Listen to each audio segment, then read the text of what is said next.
of those things are the reason. Ryan says recruiting is David Gabriel George the most important recruit since JJ. Running backs of this caliber who have us in the top two don't happen every day. He is a day one impact player.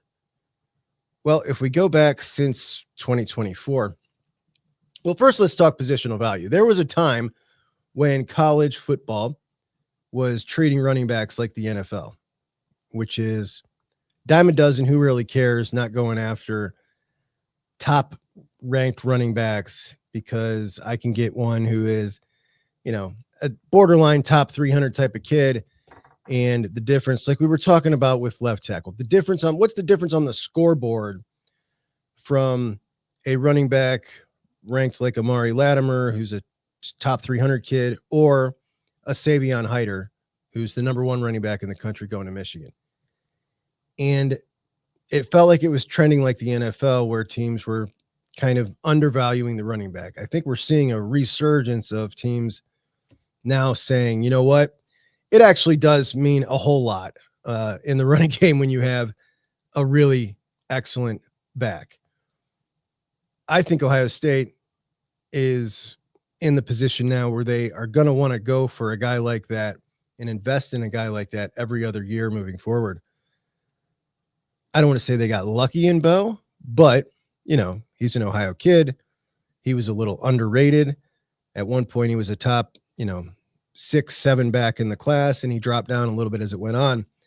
But at his size, over 210 pounds, 6 foot, he didn't run the ball a ton in high school, and they kind of got a little lucky. Bo's a top-tier back.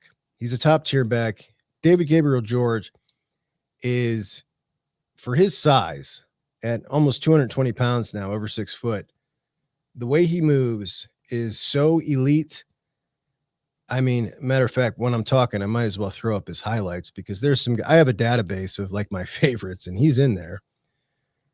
He's just different. He's absolutely different, and he's certainly a day one starter. There's no doubt about not starter, contributor.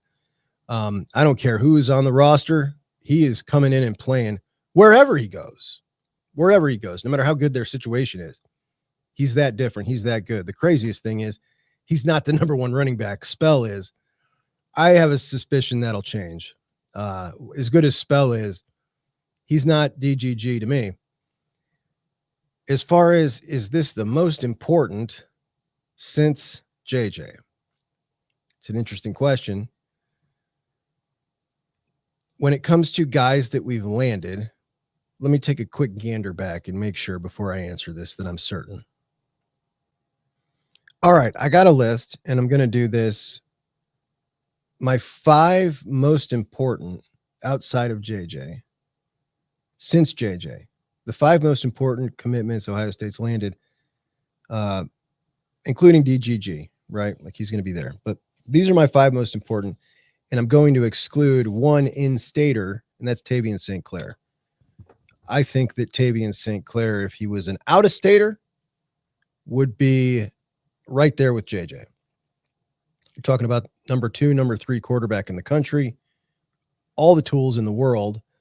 And if he wasn't from Ohio, who knows if you get him or not. But to me, JJ Tavian right up there. But let's go with out-of-state guys. So for a multitude of reasons, we'll start with number 5. I'm going to say Blaine Bradford. And Blaine Bradford is one of these guys that kind of represents to Ohio State that you can get anybody you want. The era is totally different now.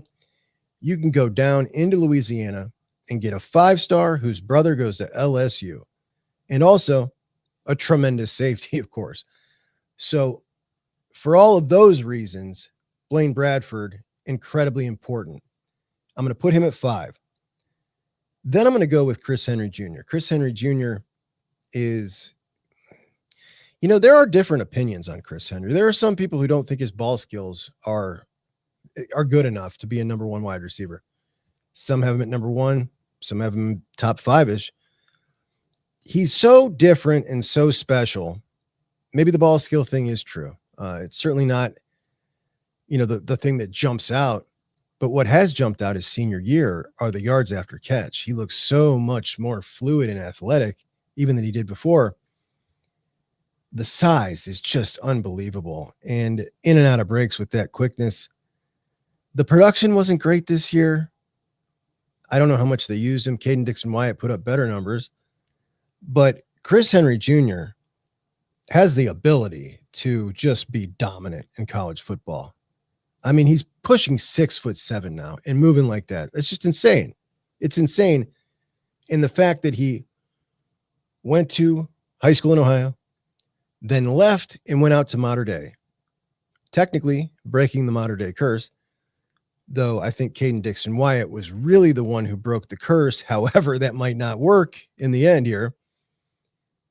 But Chris Henry Jr., the way Oregon came after him, the way LSU came after him, but particularly Oregon, and how good of a job they did recruiting him in a time where Ohio State had lost a lot of battles to Oregon, I think it was just hugely important. So we're going to go number 5, Bradford, number 4, Chris Henry Jr., number 3, David Gabriel George, number 3, DGG, and I think that he is maybe the best back that's come out in, I mean, looking at the 27 kids, even, I don't know, man, it could even be 4 cycles. He's just really, really special. But in addition to that, he's got all the intangibles. He's a great kid.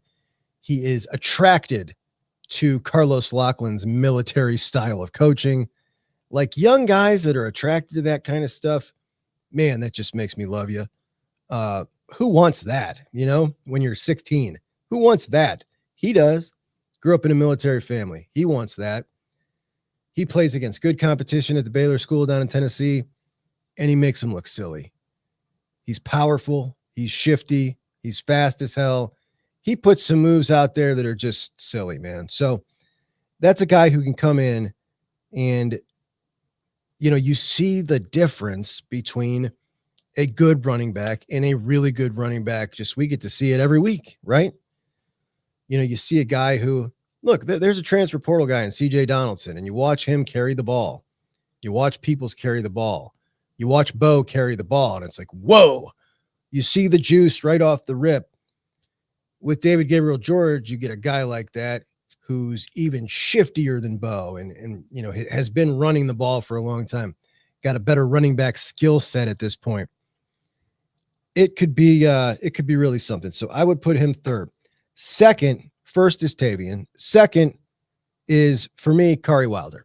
Kari Wilder, I think, is going to come into Ohio State, depending on what happens with who comes back next year. If Kenyatta comes back, I think you're looking at Kari and Zion Grady being the 2 that are spelling him. But I think that Kari is so versatile.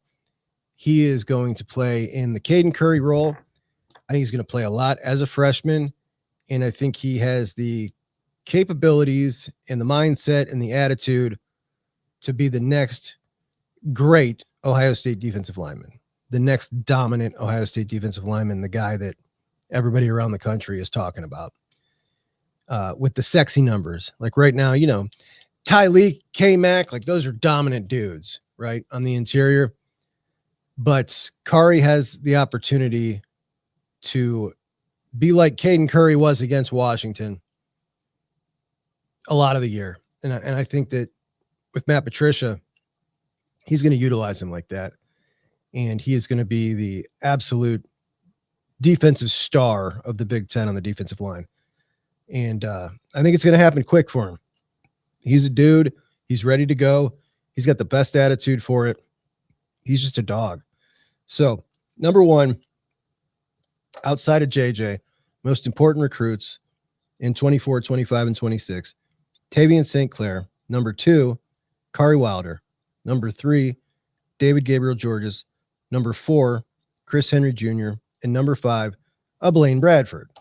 So that's what we got. But that's an awesome question. I appreciate you giving me that exercise. And that'll do us for friends. I appreciate you. Please subscribe to the show. I'll talk to you soon.